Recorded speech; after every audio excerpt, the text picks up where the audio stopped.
Ma famille m'a appelé pour me demander de les aider à payer l'avocat de mon frère. J'ai demandé ce qu'il s'était passé. Ils ont dit qu'ils me poursuivaient en justice. J'ai attendu la chute. Il n'y en avait pas. J'ai raccroché.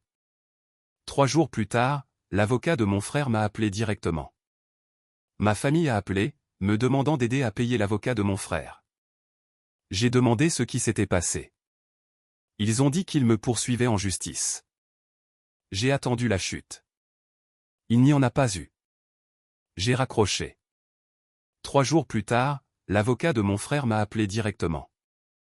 Je m'appelle Adam. J'ai 34 ans.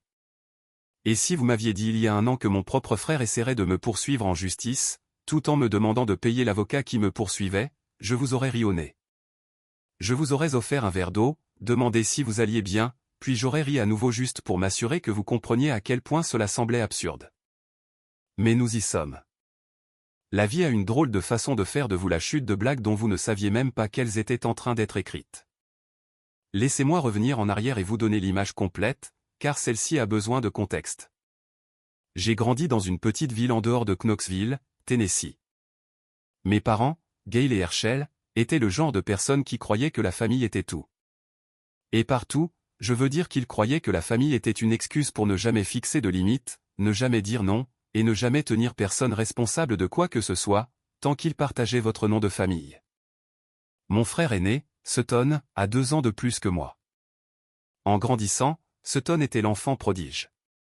Il était le quarterback, le roi du bal de promo, le gars qui entrait dans une pièce et faisait sourire chaque adulte dans un rayon de 15 mètres comme s'ils avaient gagné à la loterie. J'étais le silencieux. Le gamin qui aimait lire, qui construisait des choses dans le garage, qui restait discret et obtenait de bonnes notes sans que personne ne le remarque ni ne s'en soucie.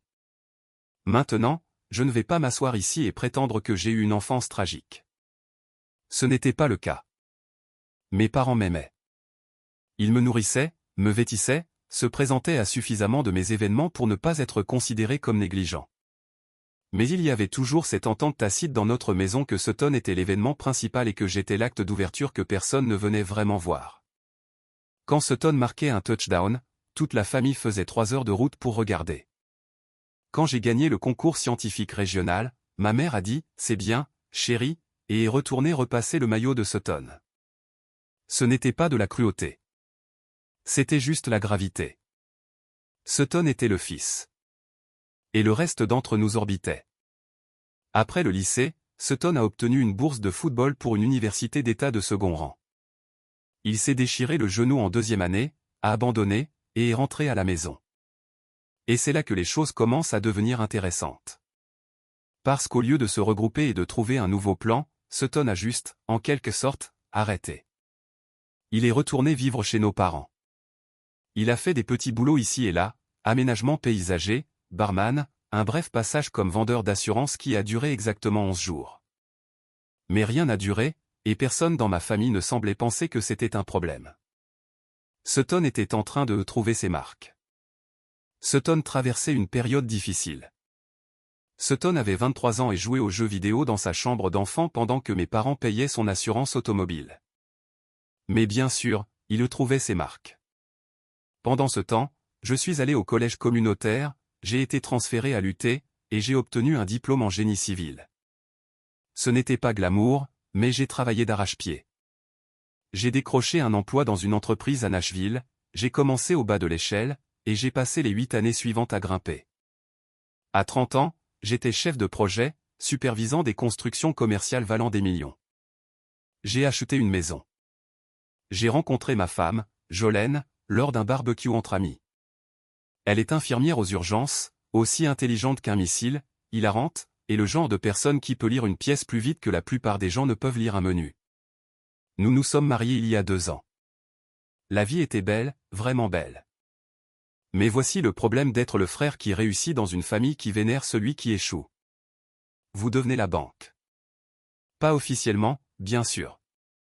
Personne ne vous assoit et ne vous dit « Eh, Adam, puisque c'est toi qui as réussi ta vie, nous allons avoir besoin que tu finances les mauvaises décisions de tout le monde. » C'est plus subtil que ça.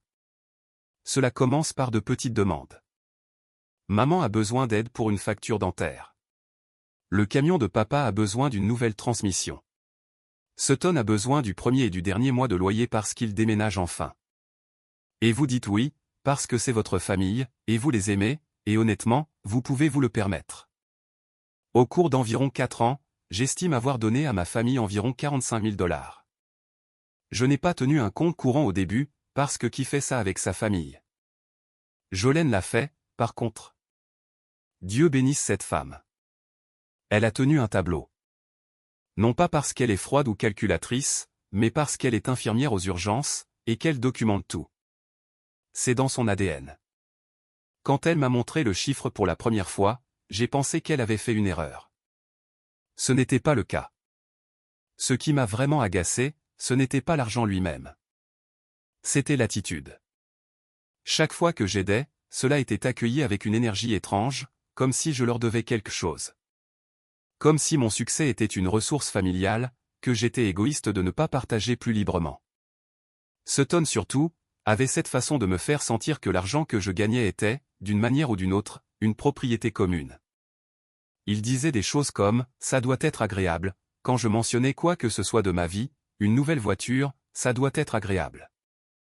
Des vacances avec Jolene, ça doit être sympa. Certains d'entre nous ne peuvent pas se permettre de quitter l'État. Promotion. Ça doit être sympa d'avoir un travail qui paie vraiment. Je l'ai laissé passer pendant des années. Jolene n'arrêtait pas de me dire que j'étais un paillasson. Et je n'arrêtais pas de lui dire que c'était juste comme ça que les familles fonctionnaient. Elle haussait un sourcil et disait, « Ce n'est pas comme ça que ma famille fonctionne. » Et je changeais de sujet parce qu'au fond, je savais qu'elle avait raison.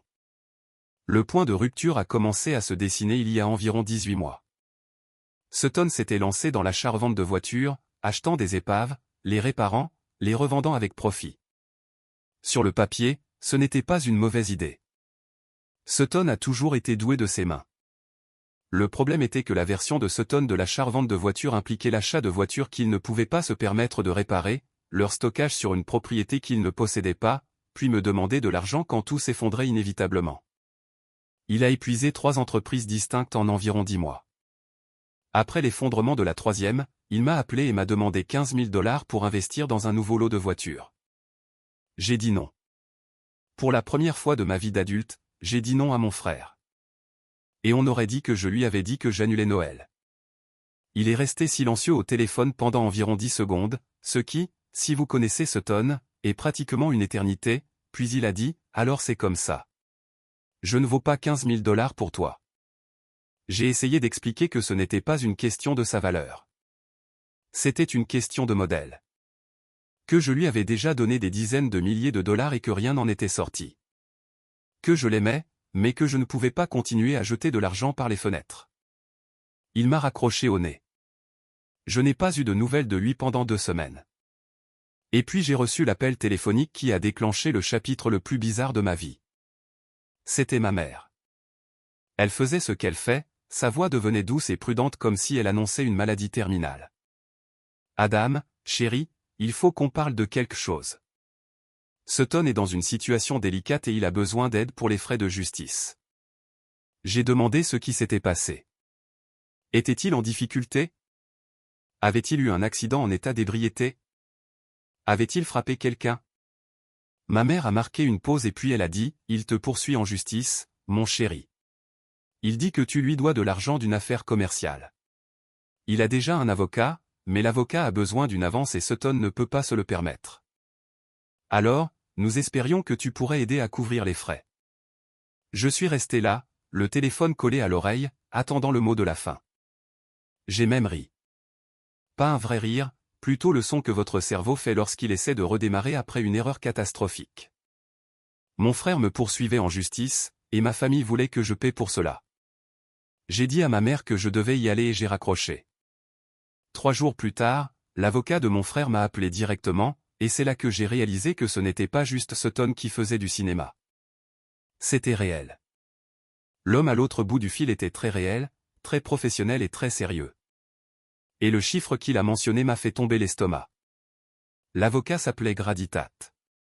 Je m'en souviens, car cela sonnait comme un personnage de thriller juridique, ce qui semblait approprié étant donné que ma vie en était apparemment devenue un. Il s'est présenté, a dit qu'il représentait mon frère Sutton dans une affaire civile, puis m'a frappé avec le chiffre 200 000 $. Mon frère me poursuivait pour 200 000 $.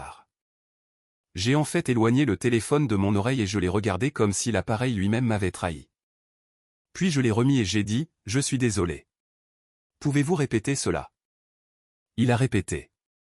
200 000 $ de dommages-intérêts pour ce qu'il a décrit comme un accord de partenariat verbal, lié à une entreprise de revente de voitures que Sutton affirmait que j'avais financièrement soutenue, puis abandonnée, lui causant des pertes financières importantes et un stress émotionnel. Détresse émotionnelle.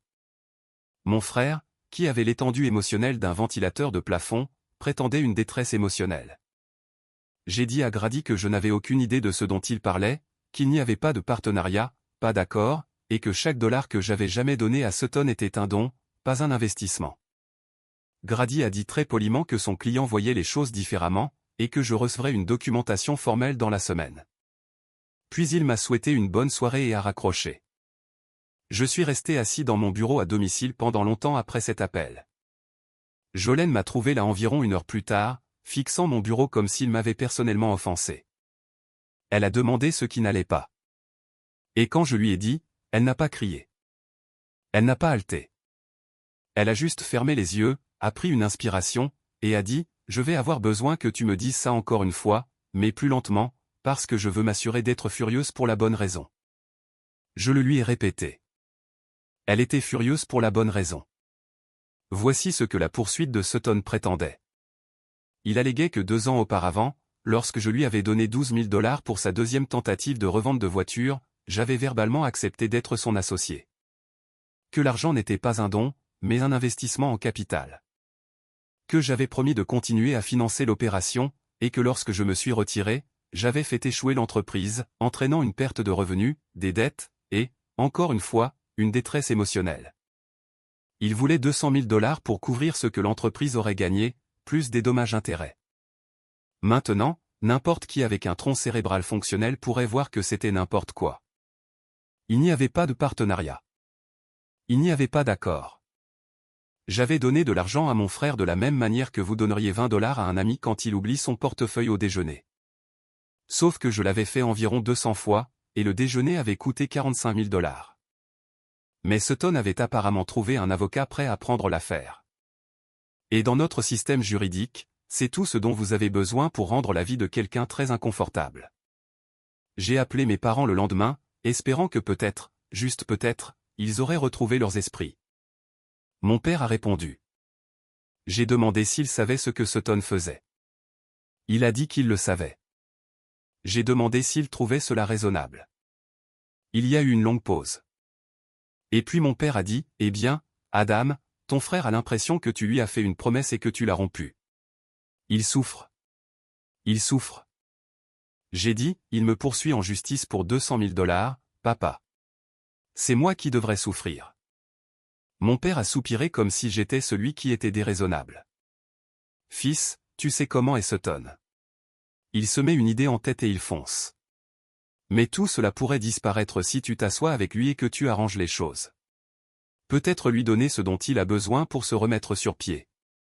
Ce dont il a besoin pour se remettre sur pied, c'est d'une bonne dose de réalité, pas de mon chéquier, ai-je dit. » Mon père est resté silencieux.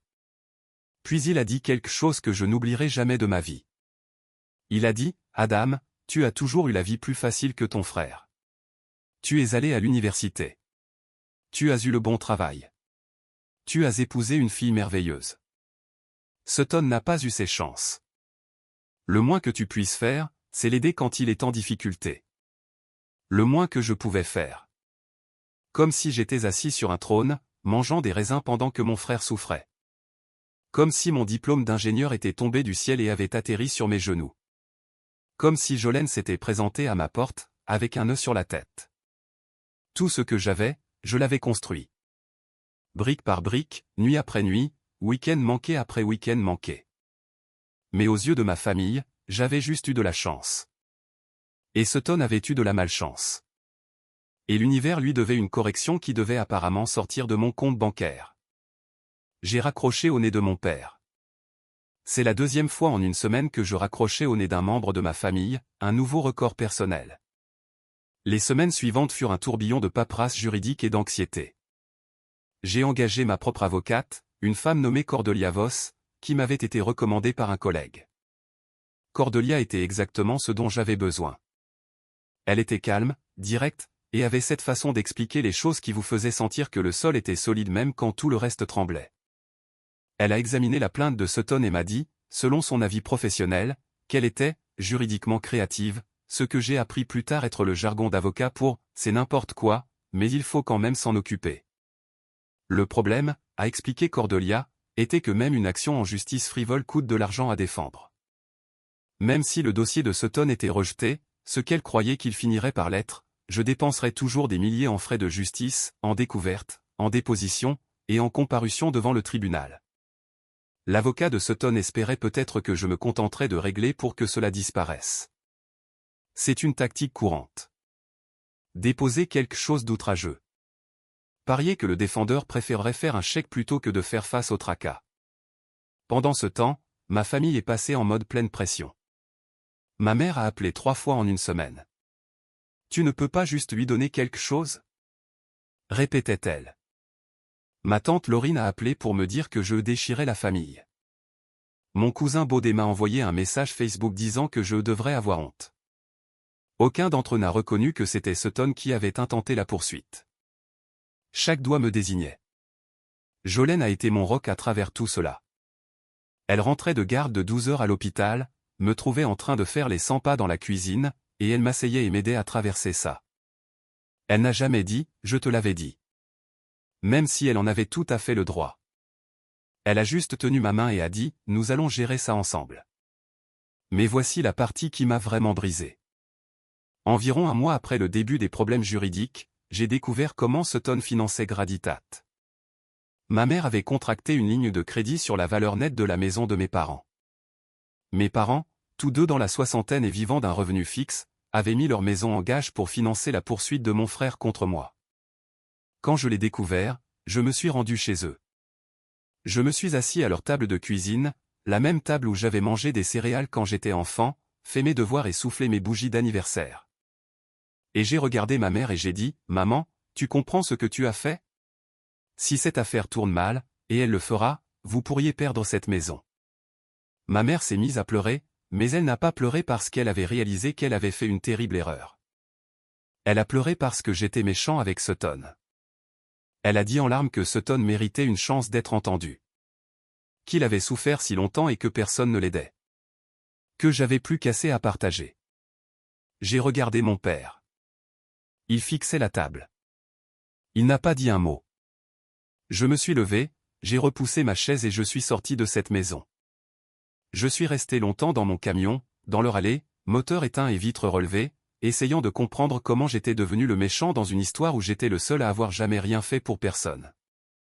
Le retour de toute cette générosité était une poursuite judiciaire et une famille qui me trouvait égoïste de ne pas vouloir financer ma propre destruction. J'ai tourné la clé, reculé de l'allée et suis rentré chez moi. Je n'ai pas pleuré. J'en avais envie, mais les larmes ne venaient pas.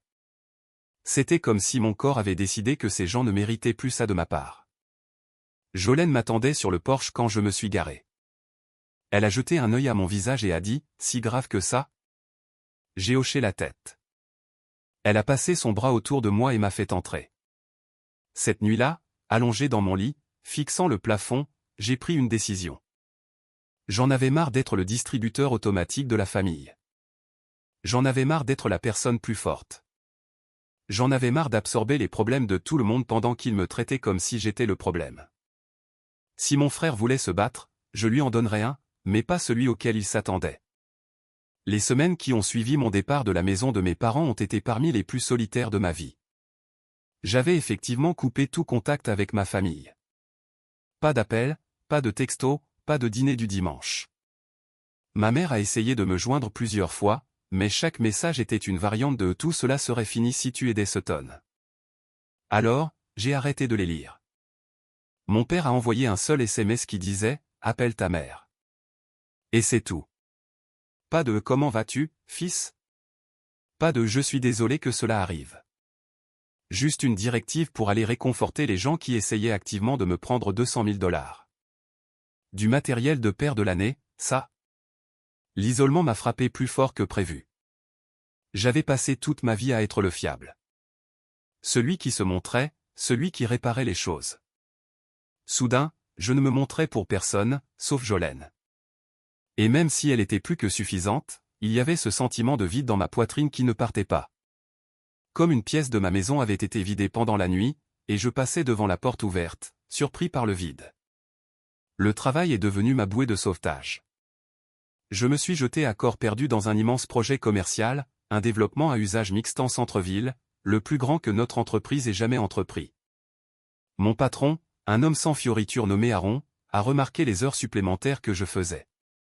Un après-midi, il m'a tiré à part et m'a dit, « Tu fuis quelque chose ou tu cours après quelque chose.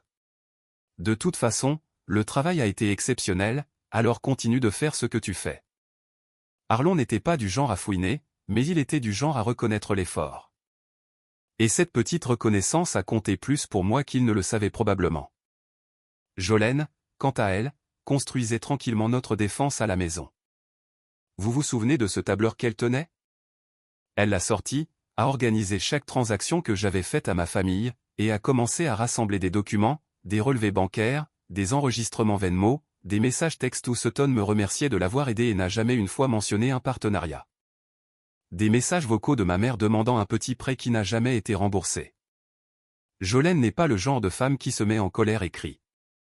Elle est le genre de femme qui se met en colère et construit un système de classement. C'est honnêtement terrifiant et magnifique à la fois. Cordelia, mon avocate, a examiné tout ce que Jolene avait compilé et ses yeux se sont écarquillés.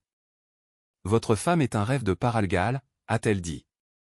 C'est plus de documentation que la plupart des gens ne m'apportent dans les litiges d'entreprise, sans parler des affaires familiales. Elle a expliqué que les messages textes étaient particulièrement précieux car ils établissaient un modèle clair.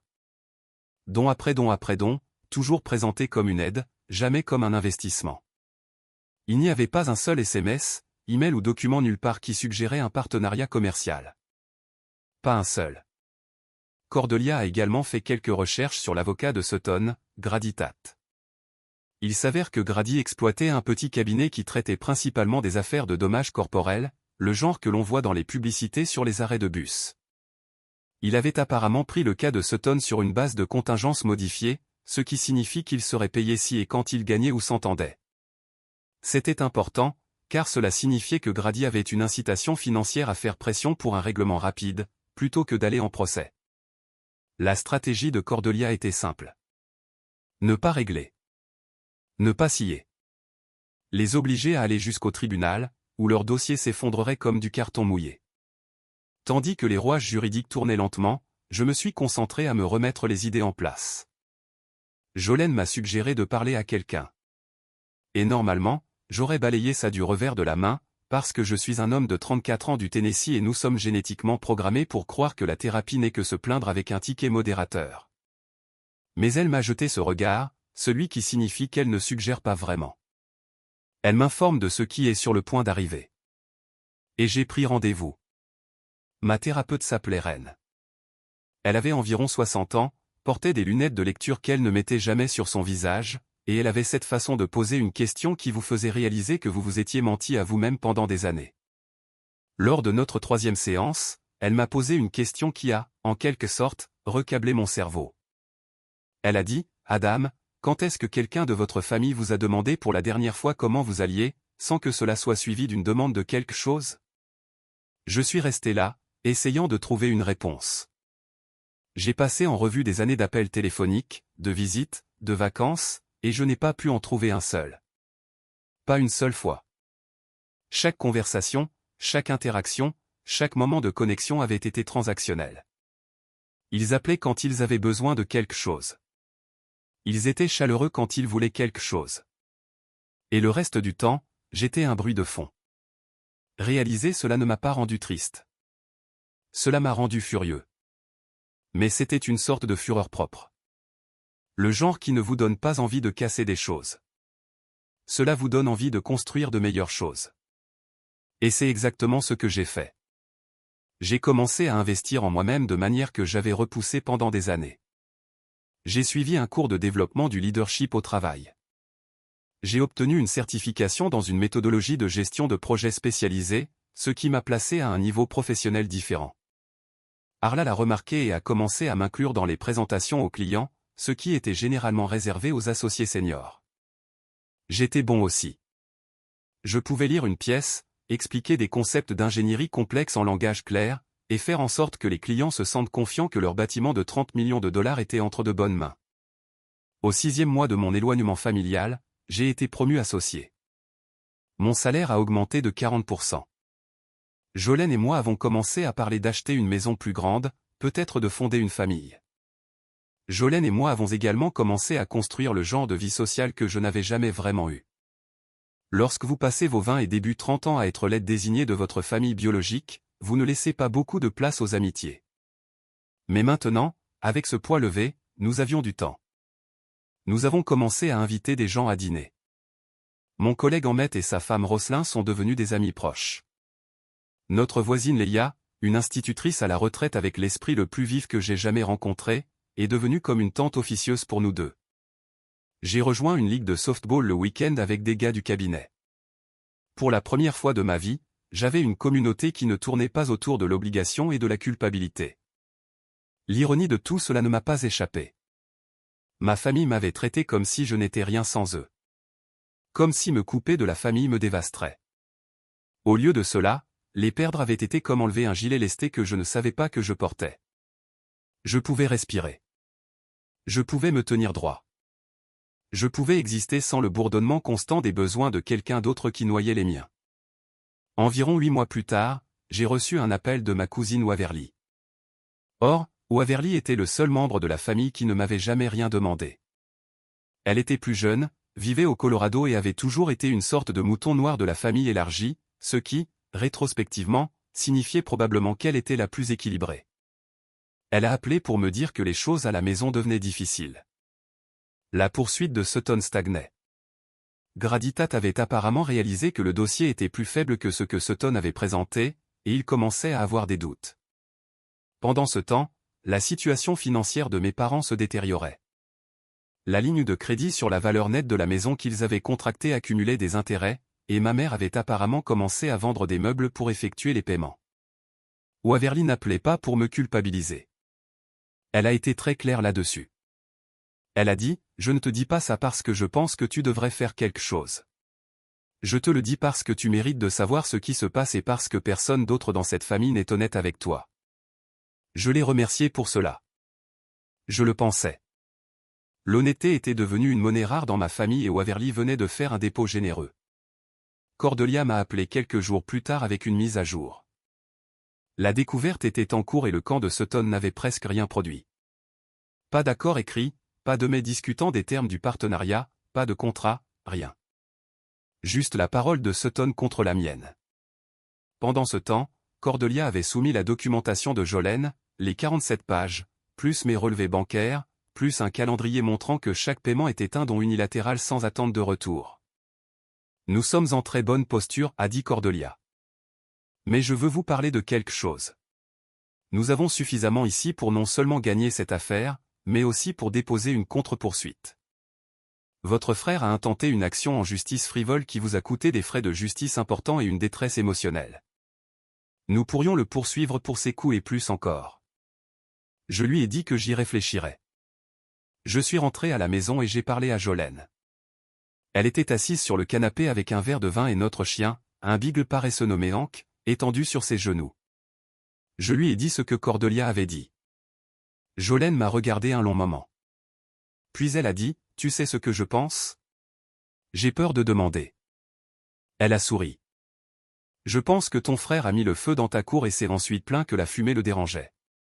Et je pense qu'il est temps que tu le laisses sentir la chaleur. C'était tout ce que j'avais besoin d'entendre. J'ai dit à Cordelia de lancer la contre-poursuite. Elle n'a pas hésité. En une semaine, elle l'avait rédigée, examinée et prête à être déposée. La contre-poursuite alléguait un abus de procédure, et demandait le remboursement de tous les frais juridiques que j'avais engagés pour me défendre contre la plainte de Sutton, plus des dommages et intérêts pour le temps. Le stress et la perturbation professionnelle que la poursuite frivole avait causé. Le montant total que nous réclamions était de 85 000 $. Non pas 200 000 $ comme le chiffre fantaisiste de Sutton, mais un montant réel, documenté et défendable basé sur des coûts réels et des préjudices réels. Cordelia a également ajouté quelque chose que je n'avais pas envisagé. Elle a inclus un relevé détaillé de chaque dollar que j'avais jamais donné à ma famille, tous les 45 000 et des poussières, et l'a présenté comme un contexte pertinent pour démontrer un long modèle de soutien financier que Sutton avait exploité et ensuite instrumentalisé. Elle ne demandait pas cet argent. Pas techniquement, mais elle s'assurait que le tribunal comprenait exactement qui avait été généreux et qui avait été ingrat. C'était chirurgical et c'était dévastateur. Le jour où la contre-poursuite a été déposée, j'ai reçu un appel de ma mère avant le coucher du soleil. Elle était hystérique. « Adam, qu'est-ce que tu fais? Tu vas détruire ton frère. Tu vas détruire cette famille. » J'ai gardé ma voix calme. J'avais pratiqué cela avec Ren, ma thérapeute, et j'étais prêt. « Maman, Sutton m'a poursuivi en justice. Il a intenté une action en justice, affirmant que je lui devais 200 000 $. Je n'ai pas commencé ça, mais je vais le finir. » « Mais c'est ton frère, dit-elle, comme si c'était une défense juridique. »« Et je suis ton fils, dis-je. Mais cela ne t'a pas empêché de contracter un prêt sur votre maison pour l'aider à me poursuivre. Alors je pense que nous avons dépassé le point où les titres de famille signifient grand-chose, n'est-ce pas? » Elle n'a pas eu de réponse à cela. Elle a juste pleuré et a raccroché. J'ai senti quelque chose se tordre dans mon estomac, mais je ne l'ai pas rappelé.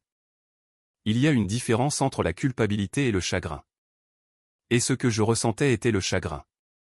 Le chagrin pour la famille que j'aurais aimé avoir. Le chagrin pour la version de ma mère qui aurait dit à Sutton qu'il avait tort et de s'arrêter. Cette version n'existait pas et j'avais besoin d'arrêter de la pleurer. Au cours des semaines suivantes, les choses ont commencé à s'accélérer. Cordelia avait demandé la déposition de Sutton et la date était fixée. Elle a passé 2 soirées à me préparer à ce à quoi m'attendre, mais elle m'a aussi dit quelque chose d'intéressant. Elle avait parlé informellement à Grady Tate, avocat à avocat, et elle a dit qu'il avait l'air fatigué. Non pas fatigué comme s'il avait beaucoup travaillé, mais fatigué comme un homme qui avait réalisé qu'il poussait un rocher en montée, et que le rocher était fait de rien. Je pense que Grady sait que cette affaire est perdue, m'a dit Cordelia. Il l'a prise en pensant que vous alliez vous arranger rapidement. Nous ne nous sommes pas arrangés. Maintenant, il y a des mois de travail. Il a fait beaucoup de travail en contingence, et la découverte n'a rien produit qui aide son client. Il va commencer à chercher une porte de sortie. C'était une bonne nouvelle, mais je ne comptais pas sur Grady qui se replie. Sutton avait une façon de convaincre les gens de continuer bien au-delà de la raison. Il l'avait fait avec nos parents. Il l'avait fait avec toutes les entreprises ratées. Il avait convaincu Grady d'aller de l'avant s'il le pouvait. Ce que Sutton ne savait pas, c'est que j'avais un atout dans ma manche. EMTT, mon collègue et ami proche, m'avait présenté son beau-frère, un expert comptable judiciaire nommé Sullivan Price. Sullivan était le genre de gars qui trouvait de la joie dans les feuilles de calcul, comme certains trouvent de la joie dans les couchers de soleil. Il était méticuleux, obsédé par les détails, et légèrement terrifiant de la meilleure des manières. J'ai embauché Sullivan pour faire une analyse financière complète des entreprises de revente de voitures de Sutton. Les 3. Sullivan est revenu 2 semaines plus tard avec un rapport de 40 pages, et totalement accablant. Voici ce qu'il a trouvé. Dans la première entreprise de revente de voitures, Sutton avait acheté 3 véhicules avec l'argent que je lui avais donné. Il en a vendu un à perte, en a mis un à la ferraille, et le 3e était toujours dans un entrepôt, accumulant des frais. Perte totale pour moi, environ 8 000 $. Dans la deuxième entreprise, celle qui était au centre de la poursuite, Sutton avait acheté 5 véhicules.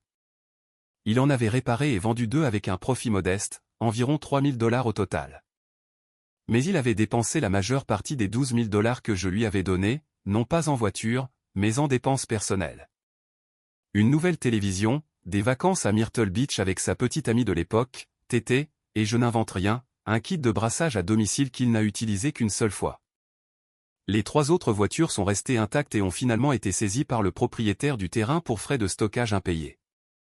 La 3e entreprise, celle que j'avais refusé de financer, n'a jamais décollé. Sutton n'avait pas d'inventaire, pas de capital, et pas de plan d'affaires. Sullivan a conclu que même si j'avais donné à Sutton les 15 000 $ qu'il avait demandé, il n'y avait pas de modèle commercial viable qui aurait généré les 200 000 $ de revenus que Sutton réclamait comme dommage. Selon les mots de Sullivan, les chiffres de revenus projetés dans la plainte du demandeur n'ont aucune relation avec une réalité financière raisonnable. J'ai lu cette ligne à haute voix à Jolene. Elle a ri si fort qu'elle a réveillé Hank. Cordelia a ajouté le rapport de Sullivan à notre dossier de preuve.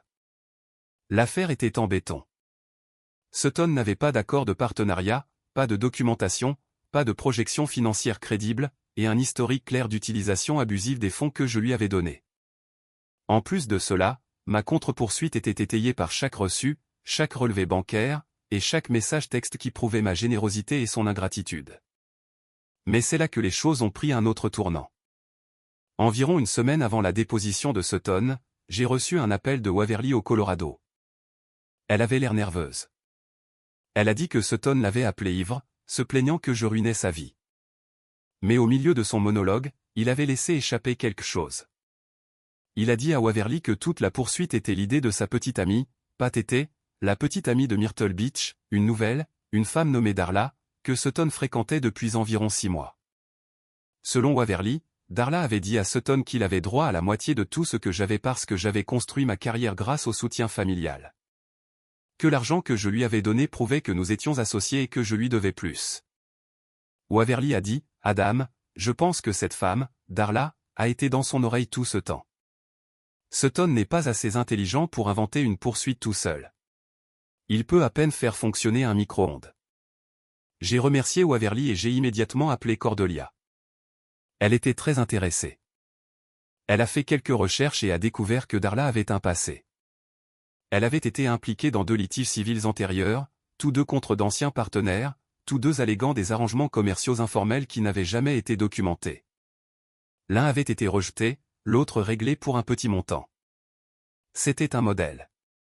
Darla trouvait des hommes qui avaient accès à de l'argent, le leur ou celui de leur famille, et elle utilisait le système juridique pour l'extraire. Cordelia vibrait presque d'énergie. Cela change complètement le récit, a-t-elle dit. Votre frère n'est pas seulement un frère ingrat. C'est un homme manipulé par quelqu'un qui fait ça professionnellement, et je peux le prouver. Elle a rédigé un dépôt modifié qui incluait l'historique de litige de Darla et l'aveu de Sutton à Waverly que la poursuite était son idée. Waverly a accepté de fournir une déclaration sous serment. Ma cousine, le seul membre de la famille qui était resté honnête, était sur le point d'aider à faire s'effondrer le tout. La déposition était prévue pour un mardi. Cordelia m'a dit de porter un costume, d'être calme, de dire le moins possible, et de la laisser parler. Vous êtes le frère stable et réussi qui a tout donné et qui a été poursuivi en justice pour cela, a-t-elle dit. C'est l'histoire, et elle est vraie, ce qui est encore mieux. La nuit précédant la déposition, Jolene et moi étions assis sur notre porche arrière. Hank dormait à nos pieds. L'air était doux et le quartier était calme. Jolene s'est penchée et a dit, « Tu sais, il y a un an, tu étais assis à la table de cuisine de tes parents, les suppliant de se montrer raisonnable. Demain, tu vas entrer dans une pièce et ton frère va devoir te regarder dans les yeux et expliquer pourquoi il pensait que tout ça était une bonne idée. » J'ai hoché la tête. « Comment tu te sens ?» demanda-t-elle. J'y ai réfléchi une seconde. « Prêt ?» ai-je dit. « Je me sens prêt. » Et je le pensais. La déposition s'est déroulée au cabinet de Cordelia, dans une salle de conférence avec des fenêtres du sol au plafond et une longue table en chêne. Je suis arrivé en avance, vêtu d'un costume bleu marine que Jolene avait choisi, me sentant prêt. Sutton est arrivé 15 minutes en retard. Il avait l'air fatigué, non pas d'une manière dramatique, mais de la manière de quelqu'un qui a pris de mauvaises décisions pendant longtemps et dont la facture commence à arriver. Il avait perdu du poids. Ses vêtements ne lui allaient plus. Il est entré avec Grady Tate, qui avait l'air d'un homme qui regrettait profondément d'être sorti du lit ce matin-là. Et Darla, que je voyais en personne pour la première fois. Elle était mince, soignée, et avait le genre d'yeux perçant qui catalogue tout dans une pièce en moins de 3 secondes. Elle n'était pas là en tant que partie légale. Elle était là pour un soutien moral, soi-disant. Cordelia l'a immédiatement remarqué et n'a rien dit, mais je pouvais dire qu'elle l'avait noté. La déposition a commencé par les questions de Grady. Il a essayé d'établir que j'avais été impliqué dans les décisions commerciales de Sutton, que j'avais assisté à des réunions concernant l'achat de voitures, que j'avais donné mon avis sur les véhicules à acheter. J'ai répondu honnêtement à chaque question. Non, je n'avais jamais assisté à une réunion. Non, je n'avais jamais donné mon avis sur l'inventaire. Non, je n'avais jamais vu de plan d'affaires, car il n'y en avait pas. Oui, j'avais donné de l'argent à Sutton. Non, ce n'était pas un investissement. C'était un don. Chaque fois, Grady continuait à pousser, essayant de trouver un angle. N'est-il pas vrai que vous avez dit à votre frère, et je cite, « Je crois en ce que vous faites ». J'ai probablement dit quelque chose comme ça. J'ai dit, de la même manière que vous dites à un ami que sa nouvelle coupe de cheveux lui va bien, même si ce n'est pas le cas. Cela s'appelle être encourageant. Ce n'est pas un contrat contraignant. J'ai vu Cordelia réprimer un sourire. Puis ce fut le tour de Cordelia. Et c'est là que les choses sont passées d'inconfortables à dévastatrices. Elle a commencé par les dossiers financiers. Elle a fait passer Sutton à travers chaque dollar que je lui avais donné, 45 000 et quelques sur 4 ans, et lui a demandé d'identifier quels paiements étaient des investissements et quels étaient des dons. Sutton a trébuché. Il a dit que c'était un mélange. Elle lui a demandé d'être précis. Il ne pouvait pas. Elle lui a montré ses propres messages textes, ceux où il avait écrit des choses comme « Merci de m'avoir aidé, frérot et j'apprécie vraiment le prêt. Je te rembourserai quand je pourrai. » Elle lui a demandé si cela ressemblait aux mots d'un partenaire commercial ou d'un membre de la famille recevant de l'aide. Je ne sais pas. C'est juste comme ça que je parle, dit Sutton. Bien, dit Cordelia. Vous parlez comme quelqu'un qui a reçu des cadeaux parce que c'était ce que c'était. Elle est passée au rapport médico-légal de Sullivan. Elle a fait passer Sutton à travers les finances de chaque entreprise de revente de voitures et l'a regardé essayer d'expliquer comment une entreprise qui avait perdu de l'argent sur 2 tentatives sur 3 allait d'une manière ou d'une autre générer 200 000 $ de bénéfices.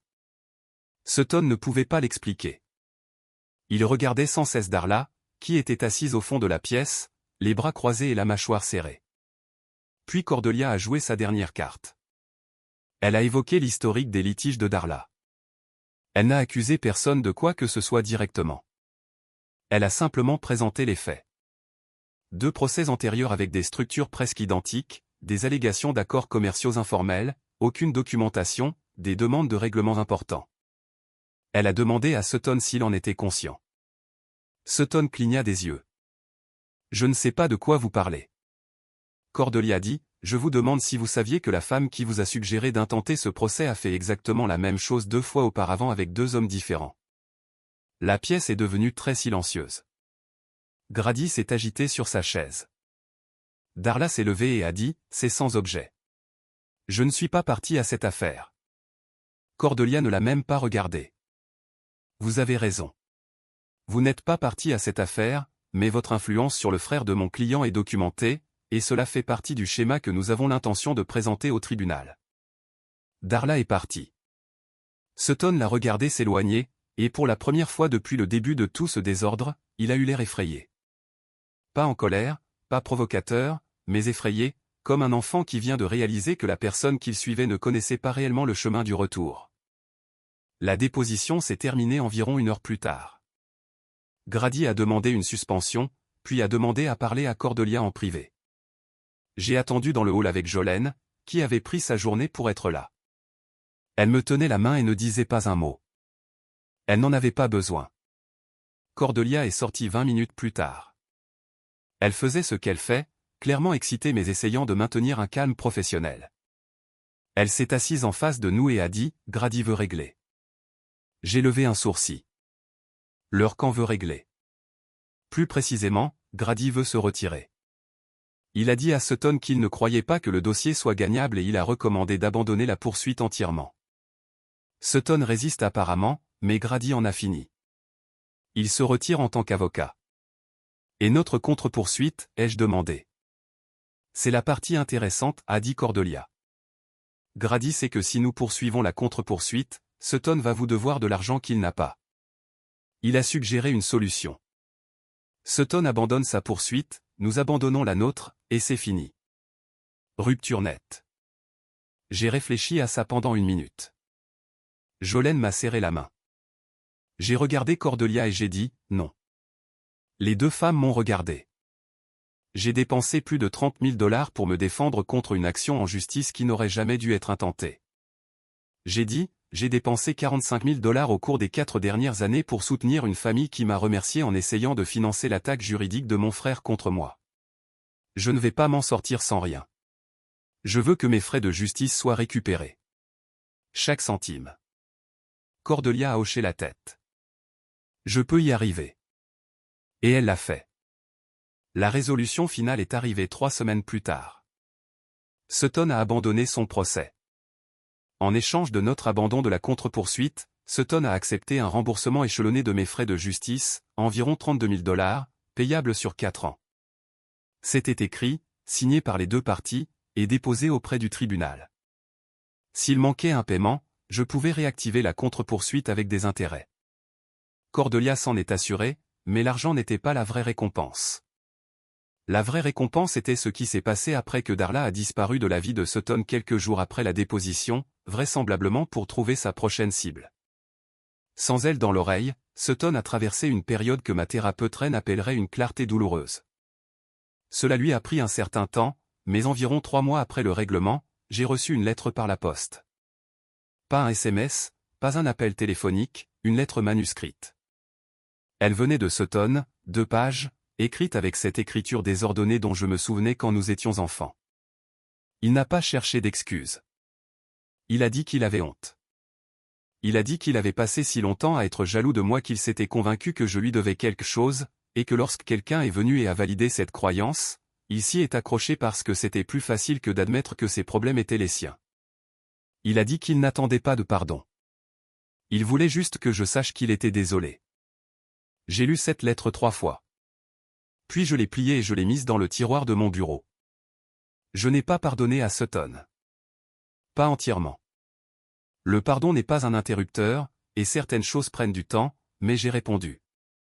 Je lui ai envoyé une courte note qui disait que j'avais lu sa lettre, et que j'appréciais son honnêteté, et que la porte n'était pas fermée, mais qu'elle resterait en grande partie fermée pendant un certain temps. Il a respecté ça. Mes parents, c'est une autre histoire. Ma mère a finalement appelé pour s'excuser. Une de ces excuses qui est en fait une renégociation. Je suis désolé que les choses aient dégénéré, mais tu sais, nous essayons juste d'aider Sutton. Je lui ai dit que je l'aimais, mais que je n'étais pas prêt à faire comme si tout allait bien. Nous nous parlons occasionnellement maintenant. Des appels courts, des choses superficielles. Mon père ne s'est toujours pas excusé. Je ne pense pas qu'il le fera un jour. Quant à moi, je prospère. Jolene et moi avons acheté une maison plus grande le printemps dernier, une maison de style artisan avec un porche enveloppant dont elle est tombée amoureuse dès qu'elle l'a vu. J'ai été promu associé senior au cabinet. Hank est toujours le big le plus paresseux d'Amérique du Nord. Waverly nous a rendu visite le mois dernier et a passé tout le week-end à rire avec Jolene de choses que je n'étais apparemment pas censé entendre. J'ai EMTT et Roslin, Léa juste à côté, mes gars du softball le week-end. J'ai une vie que j'ai construite non pas parce que quelqu'un me l'a donnée, non pas parce que j'ai eu de la chance, mais parce que j'ai travaillé pour elle et que je l'ai protégée quand elle a été menacée.